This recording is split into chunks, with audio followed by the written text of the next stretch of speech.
Surprise, motherfucker, here we go. It's Johnny Blumpkin with a brand new show. No guessing games or other contests, but the songs and skits and lots of content. The Reverend is here to stimulate your brain with an all-out comedy cavalcade. Some of it's brand new, some is older clips, but we guarantee that you'll think it's the shit. Just park your ear, kick back and relax for some entertainment via audio track. So without any further ado, Johnny Blumpkin Presents is here for you. Johnny Blumpkin Presents. Johnny Blumpkin Presents.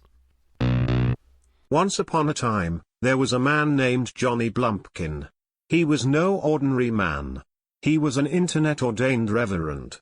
No long struggle through seminary school, just a few clicks of a button and some typing and he was legally able to perform all kinds of ceremonies, like weddings. Have you met that guy? Would you want him of all people presiding over your nuptials? I think not. Christ, he'd probably smear poop on the bathroom walls at the reception hall. Just a big, brown congrats on the mirror above the sink. Is that how you want your guests to remember your special day? If the answer is yes, then I suggest you get your fucking head examined. Also, slide into his DMs to book your date of choice. Thank you.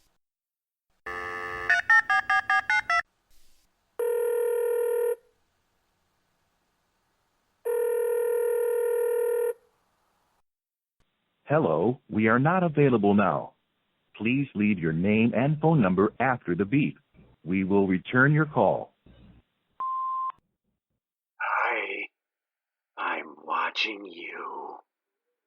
I'm watching you right now. I can see inside your living room, you bitch. Where are you? What are you doing? You're supposed to be home right now. Are you fucking somebody else? You dirty bitch. How could you do that? Oh, wait. There's an Asian family walking into the living room with a bowl of popcorn and sitting down on the couch. And now they're watching Netflix. I'm pretty sure I'm at the wrong house. I'll call you back. You better be there when I do, you bitch. If your personal life is not what you want it to be, then listen to me, the Love Guru.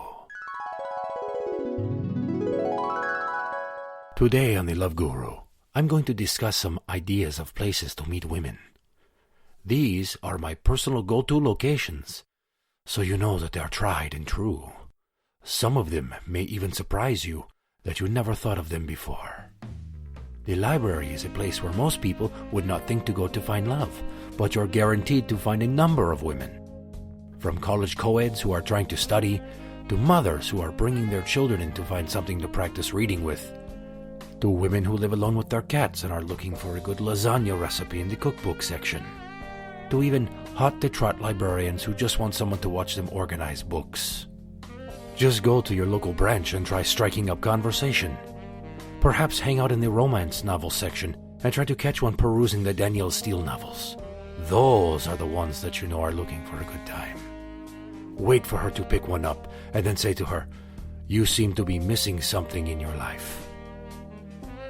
You could read that book and fantasize, or we'd go back to your place and write a love story of our own.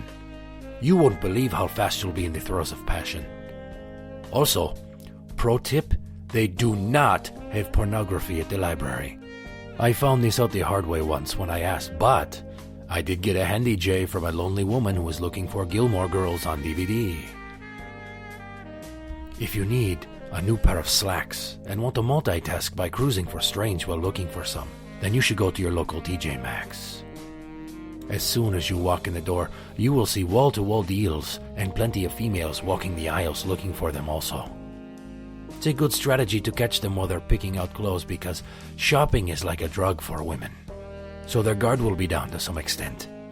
Start by waiting for a woman to pick up a dress or something and say, "That's nice. I bet you will look lovely in it."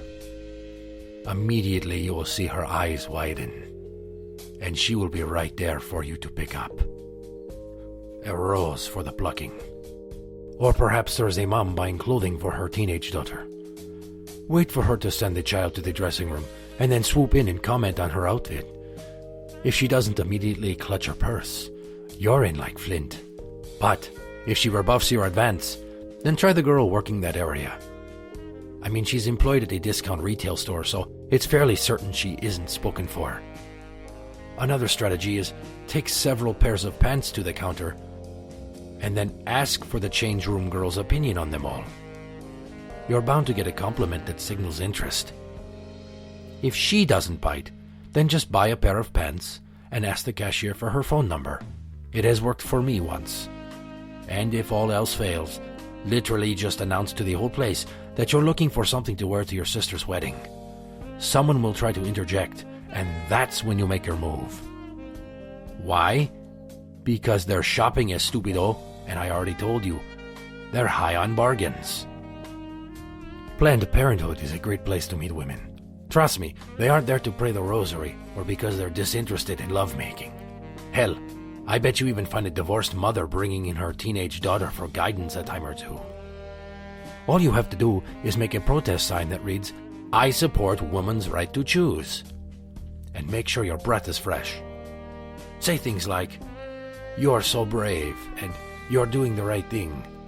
Then watch how fast they'll want to talk your ear off. This is how you meet a woman in a non-traditional way, trust me. You'll receive so many thank yous, it will blow your mind. And the staff will think you're an ally as well. No, really, some of those nurses will be right there waiting to shake your hand. And many are just looking for support and aren't good at finding time to date, so swoop in and tell her how much you admire what she does for a living. You'll be back at her apartment with her legs in the air on an IKEA futon in no time. Bottom line, whether they are there for birth control, a simple pelvic exam, or an abortion, at least one of them will be a complete dumpster fire and willing to take you home to be their emotional support animal. Have you tried attending a shared grief support group for people who have lost a loved one? Well, you should now. Whether it's a mature woman whose husband has passed away, a mother whose child has just died of leukemia, or even one who is having trouble adjusting to life after her cat got run over. These places are a goldmine for ladies who just need someone to listen. Once you have a bullshit story of your own to pass along, preferably about a dog that got too old and you had to put him down and how you are having trouble recuperating afterwards, watch how fast they appreciate your sensitivity by holding your hand, and then hopefully afterwards, holding your gland. Lots of these distraught women are just looking for a sympathetic ear, so if you listen, they will come. No, really, shared grief is a great way to connect with someone, and you're more than likely to get in her pants very soon. Last but not least, local battered women's shelters are a great place to pick up rebounding damaged goods. Some may find this one to be in bad taste, but honestly, these ladies are here because of trauma, and it's amazing how receptive to a small modicum of kindness they are. So volunteer and learn the stories of the horrors they have all endured. Then, approach one to encourage her to get back out and find real love, which in this case translates to your bedroom. Again, listening will pay off dividends, and for the low price of an Applebee's 2 for $20, you'll have yourself a woman who will do anything you want because she's just happy to not be yelled at or punched in the face. Don't shake your head, it's a sound strategy. Just look at the way lions hunt the weaker and wounded gazelles. And because I do not want to leave out female listeners who may be looking for men, just go literally anywhere and say hello to guys that are in attendance. Stores, bars, restaurants, the fucking sidewalk. Just make a move and I'm sure you'll find a man who is interested. Odds are pretty strong you won't have to put in much effort to get his attention. And that he'll be into you immediately. Because, after all, we are simple creatures who are always looking for companionship. So until next time, happy hunting, and I hope that you find love.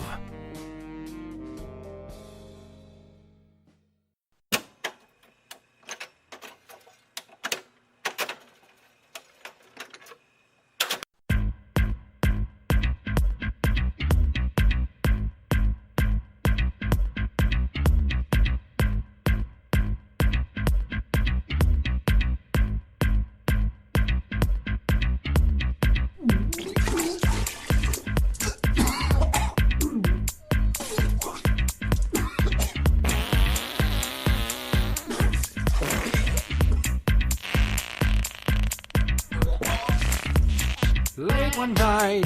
I was 10 years old, awakened by an awful sound. Screams for help were coming out of my poor mother's mouth. She was in the bathroom and something was going on. The panic then became muffled sounds for far too long. Out of bed I stumbled blindly for a chance to see. Walked into the hallway to a quite confusing scene. I was promptly stopped in my tracks and sent back to bed. And then off to dreamland I went. I heard her scream, Roger, hurry, I need you, I cannot breathe. Get in here and do something, oh help me please. Oh my God, I think that I'm about to die. With honey, she cried. 8 a.m. went downstairs to the kitchen to eat and talk to Dad. But to find out what had happened, he said not to ask. I said okay and figured that was the end of that. He then pulled up for 180 on me lightning fast. Said your mom got sick last night, I figured no big deal. He paused for a moment and went into more detail.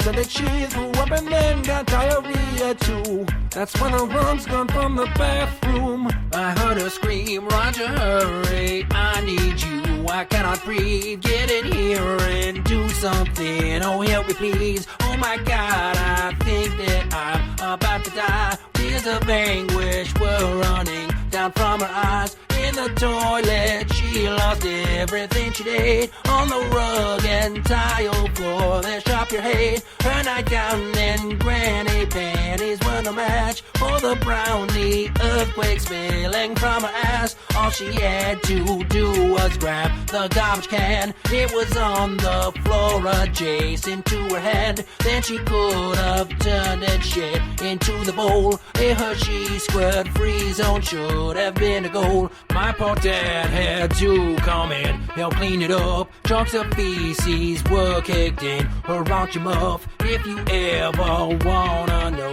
what true love is, try cleaning up your own spouse's puke and shit.